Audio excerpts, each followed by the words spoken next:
அடுத்த கட்டம் எங்களைய பெத்த பெற்றோர்கள், எங்களோட உம்மா வாப்பா, இவங்களுக்கு நாங்க என்ன துவா செய்யணும்? ரப்பனா ரப்பிர்ஹம்ஹுமா கமா ரப்பயானி ஸகீரா. இது ஒவ்வொரு பிள்ளைகளும் உம்மா வாப்பாக்கு செய்ய வேண்டிய ஆக உன்னதமான ஒரு கடமை. நாங்க எத்தனை பேர் துவா செய்றோம்? உம்மா வாப்பாக்காக வேண்டி ஒவ்வொரு தொழுகையிலையும் எங்களை இந்த அளவுக்கு ஆளாக்கி விட்டவங்க அவங்க, எங்களைய படிக்க வச்சவங்க, சமூகத்தில் நல்ல ஒரு நிலைமையை கொண்டு வந்து வச்சவங்க, சமூகத்தில் கௌரவமாக வாழ்ந்துட்டு இன்றைக்கு பெருமையாக சொல்கிறோம் இன்னார்ட பிள்ளைன்னு சொல்லி, நாங்கள் இன்னார்ட ஃபெமிலின்னு சொல்கிறோம்.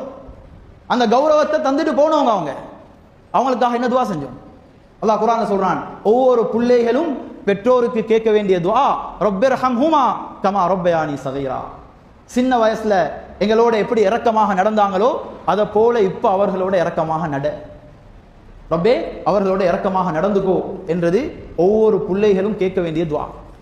அன்பான சகோதரர்களே, இப்படி வாழ்க்கையுடைய எல்லா கட்டங்கள்லையும் என்ன என்ன துஆ செய்யணும் என்றது அல்லாஹ் தஆலா குர்ஆன்ல இருந்து சொல்றான்.